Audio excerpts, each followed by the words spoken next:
Morning అయితే just 7 అవ్వలేదు, ఇంకా 6:30కి బాబు లేచిపోయాడు. ఇంకా 7 అవుతుంది. రూమ్ అంతా ఒకటే ఘాటు వాసన. అయితే ఇది ఉంది కదా, ఇదంతా చెడ్డ ఇక్కడ అక్కడ అంతా.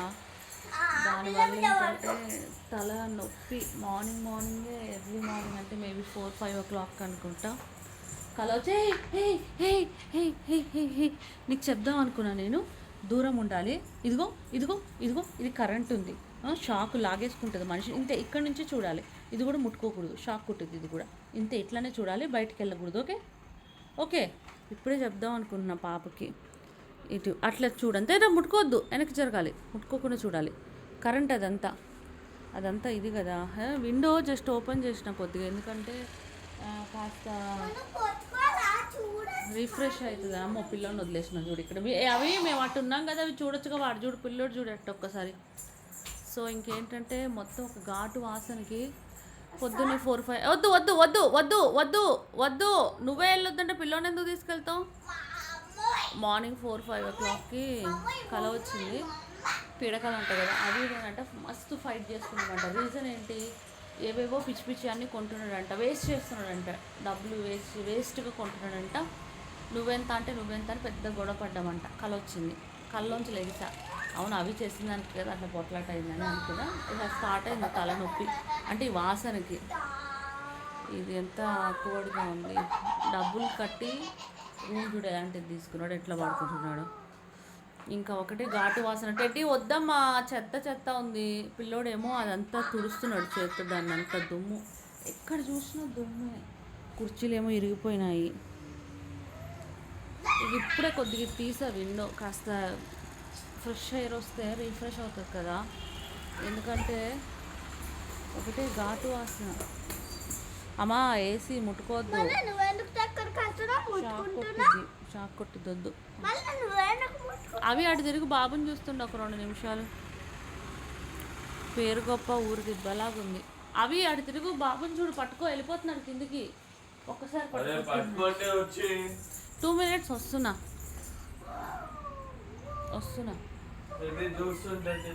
ఇట్లుంది అవుట్లుక్.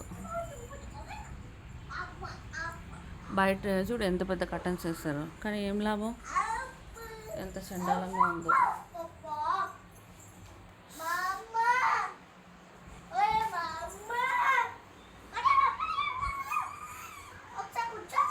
ఎందుకు అరుస్తున్న? కుక్కవా నువ్వు, మనిషివా? డ్రాపర్ ఉందా? పాలు తాగిపించేస్తా బాబుకి. కొన్ని పాలు వచ్చాయి నైట్.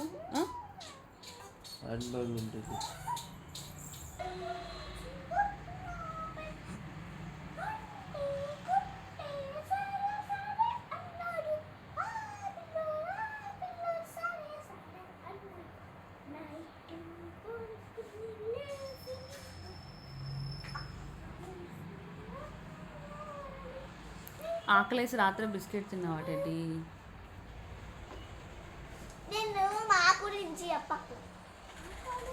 మీ గురించి చెప్పద్దా? ఎవరి గురించి చెప్పాలి?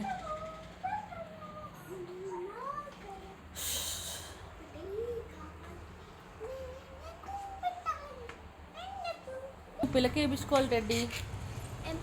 పిలక ఏంది? జుట్టు ఏంది కళ్ళల్లో అంతా?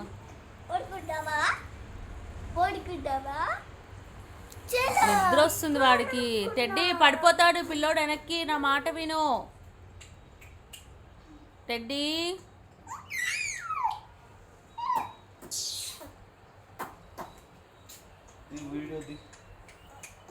పడిపోతాడు వెనక్కి పిల్లోడు. అంటే చేతితో తోసేసి ఇదిగో ముఖం అంతా పాలేసుకున్నాడు పిల్లోడు డ్రాపర్తో కాలు మీద. ఇగో ఈ పాప ఏమో సెల్ఫీ స్టిక్ ఓపెన్ చేసినావా? ఇరిగిపోద్దురయ్యా, ఇంక లేవు నా దగ్గర.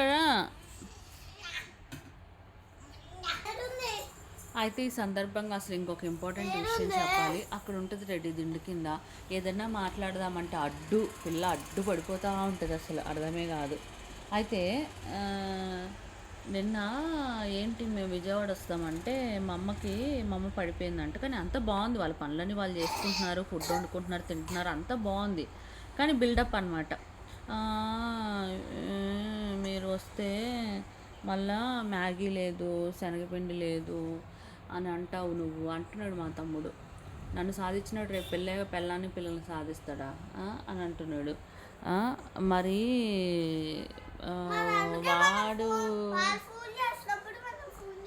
మరి వాడు పెళ్ళి చేసుకున్నప్పుడు అత్తగారింటికి వెళ్ళడు, మరి అత్తగారులు మరి అదే చెప్తున్నా కదా, వాళ్ళకు ఒక రూలు మాకు ఒక రూల్ అనమాట.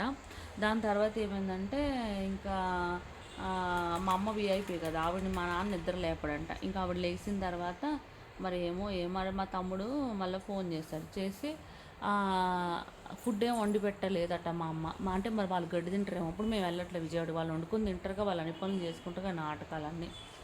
ఇప్పుడు మరి మా అత్తని ఇన్ని రోజులు ఇంట్లో పెట్టుకుని చూసుకున్నారు కదా, ఇప్పుడు మా అత్తని ఇంట్లో పెట్టుకుని సేవలు చేసి చూసుకున్నారు కదా, చెయ్యి బాగుని మనిషిని. మరి అప్పుడంతా ఏమైంది? ఇప్పుడు మేము వస్తున్నామంటే 100 కండిషన్స్. మా నాన్న మళ్ళీ చాలాసేపటికి ఫోన్ చేసి, సరే మీ అమ్మ రమ్మంది, అదే ఎవరి పని వాళ్ళు చేసుకోవాలి అనేసి అంటున్నాడు. మరి మా అత్త వచ్చినప్పుడు మా అత్త ఎవరి పని వాళ్ళు చేసుకున్నారా? మరి ఏం కాని మనిషిని తెచ్చి ఇంట్లో పెట్టుకుని ఆవిడకి అన్నీ చేశారు కదా. అంటే ఒక వారం మేము ఉంటే వంట మా ఆయనే చేసుకుంటాడు, బియ్యం కూడా మా ఆయన్నే కడగమంటది, మా ఆయన్నే పెట్టమంటది. ఇంకేంటి వాళ్ళు పీకి చేసేసే పని. అప్పుడు మన ఇంట్లో తోమితే ఎందుకంటే తాత అంటే భయం అమ్మమ్మకి, అందుకే. అయితే ఇప్పుడు ఇన్ని కండిషన్స్ అనమాట.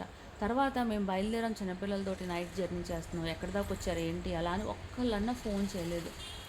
మా ఆయనే ఇంకా రాత్రి ఫోన్ చేసి ఇట్లా హోటల్ తీసుకుని ఉన్నాము, మళ్ళీ అంత జర్నీ చేయలేక సూర్యాపేటలో అని ఫోన్ చేసి చెప్పాడు. అయితే మా తమ్ముడు అంటాడు, నేను అన్న బెడ్షీట్ వేసారా అంటే, బెడ్షీట్ తీసారట ఉన్నది, అంత కొత్తది వేయలేదట, మేము వచ్చి వేసుకోవాలట. వేసేయచ్చు కదా అంటే, నువ్వు మళ్ళీ పాతది వేసారంట. నా ఉద్దేశం ఏంటంటే, ఇప్పుడు బట్టలు ఉన్నాయి ఉతికినవే, మంచి ఉన్న బట్టలు ఉంటాయి, చెడ్డగా పిగిలిపోయి చిరిగిపోయి అలా ఉంటాయి కదా. ఇప్పుడు అక్కడున్న బెడ్షీట్స్ అన్నీ నేనే పంపించింది, వాళ్ళు వాడేసినప్పుడు కొన్ని పాడైనాయి, కొన్ని మంచి బెడ్షీట్స్ ఉన్నాయి. ఆ మంచిగున్న బెడ్షీట్ వేయొచ్చు కదా, పాత చండాలంగా పాడైపోయిన బెడ్షీట్ ఎందుకు వేస్తారు? అది నేను అన్నది. పాత అంటే ఉతకకుండా అది కాదు మ్యాటర్, వాళ్ళకి అన్నీ అర్థమవుతాయి, కావాలని నాటకం. అదే అంటున్నా కదా, నా దగ్గర సాగించినట్టు పెళ్ళాం పిల్లల దగ్గర సాగిస్తారా? రేపు అత్తమామలు. అందుకే దేవుడు ఎవరికి ఏది ఇవ్వాలో వాళ్ళకే ఇస్తారు. ఎవరికి పిల్లలు ఇవ్వకూడదు, ఎవరికి పెళ్ళాం ఇవ్వకూడదు, ఎవరికి మొగుడు ఇవ్వకూడదు, అలా దేవుడికి అన్నీ తెలుసు అనమాట. అట్లా ఎంత పాపం చేస్తే అంత పాపం పండితే అన్ని శిక్షలు అనుభవిస్తారు ఎవరైనా కూడా. అట్లుంది పరిస్థితి. ఎంతైనా వాళ్ళకి ఏమి బుద్ధులు రావు. అయితే మరి ఎందుకు వెళ్ళేది అంటే, అది నా ఇల్లు కదా, విజయవాడలో ఉన్నది నా ఇల్లు కదా. ఇప్పుడు ప్రతి మనిషికి ఓన్ హౌస్, గెస్ట్ హౌస్ ఉంటుంది కదా. విజయవాడలో ఉన్నది నా కష్టార్జితం, నా సంపాదన, నాది. నేను రాత్రి పగలు కష్టపడి షార్ట్ ఫిల్మ్స్ చేసి నా పైసా నేను తినకుండా ఇప్పుడెంత పిసినారుగా ఉన్నానో అప్పుడు కూడబెట్టడం, అప్పుడు కూడా అలాగే ఉండి రూపాయి పావులా ఇచ్చి, నేను నా పైసలు అవి, నా పైసలు, నా ఇంటికి నేను రావడానికి పర్మిషన్ లేదు, రావడానికి నాకు ఇన్ని కండిషన్స్. అదే ఎవరో మా అత్త ఊరుదాన్ని వాళ్ళందరినీ తెచ్చి ఇంట్లో పెట్టుకుంటారు. అలా మా తమ్ముడు వాళ్ళ ఫ్రెండ్ ఎట్లా అంటే, మా తమ్ముడు ఎప్పుడన్నా మాకు అటాచ్ అయితే ఆమె కూడా అనుకుంటుంది, కానీ వాళ్ళు ఎప్పుడు నన్ను అటాచ్ చేసుకోరు, కానీ నా దాంట్లో వాళ్ళు అటాచ్ అవుతారు. ఇది ఎక్కడి లాజిక్కో నాకు అర్థం కావట్లేదు. వాళ్ళు ఎక్కడెక్కడ వెళ్ళినా నన్ను తీసుకెళ్ళరు, కనీసం ఆమె వాళ్ళ ఇంటికి కూడా నన్ను పిలవరు. కానీ మన దగ్గరకు అంత. టెడ్డీ ఒక్క విషయం చెప్తా టెడ్డీ, నువ్వు అలా వెనక్కి పడుతున్నప్పుడు టెడ్డీ నీ తల తమ్ముడు మీద పడిపోతున్నావు టెడ్డీ, తమ్ముడు చాలా ఇబ్బంది పడతాడు టెడ్డీ. నిజంగా ఇప్పుడు 2 సార్లు అలా జరిగింది.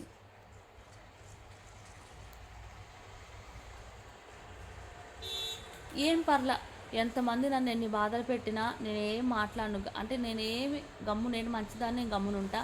దేవుడే వాళ్ళకి పనిష్మెంట్, ఎవరైతే నన్ను ఇబ్బందులు పెడతారో బాధలు పెడతారో దేవుడు వాళ్ళకే పనిష్మెంట్ ఇస్తారు అంతే. నేను ఇంకా ప్రతీకారాలు తీర్చుకోదలుచుకోవట్లేదు, లైట్ వదిలేస్తా. ఎందుకంటే ఎవరి పాపం వాళ్ళే పోతారు అంతే. అవి కూడా నాకు అదే చెప్తాడు, సరే వదిలేసేదే. ఆఖరికి టెడ్డీ కూడా అదే చెప్తాడు. టెడ్డీ నువ్వు డైలాగ్ ఏం చెప్తావు? దేవుడు ఉన్నాడు, దేవుడు అన్నీ చూస్తున్నాడు అనే కదా నువ్వు చెప్తావు. టెడ్డీగాడు కూడా ఎప్పుడన్నా మనం ఏదైనా తప్పుగా, ఏదైనా బాబు ఏడ్చినా, ఏదైనా మేము పట్టించుకో, ఏదైనా తనకు అన్యాయం అనిపిస్తే తను చెప్తుంది, దేవుడు చూస్తున్నాడు పనిష్మెంట్ ఇస్తాడని కదా. That is true actually. Mummy చెప్పు.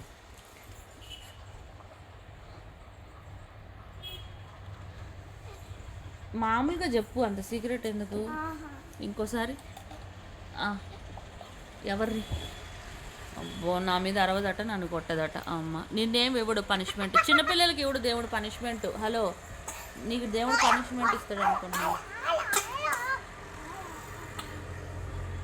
నీకేం ఇవ్వడులే పనిష్మెంట్, పెద్దోళ్ళకి ఇస్తాడు, చిన్నపిల్లలకి ఇవ్వడు. చిన్నపిల్లలు దేవుడితో సమానం. చిన్నపిల్లల్ని దేవుడు ఏం అనడు, చిన్నపిల్లలకి పనిష్మెంట్ ఇవ్వడు.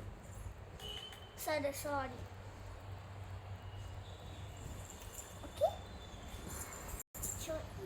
వద్దు వద్దు వద్దు అంటొద్దమ్మా, పిల్లడు మీ పడతావు. వద్దు వద్దు చాలు, తమ్ముడు మీ పడతావు.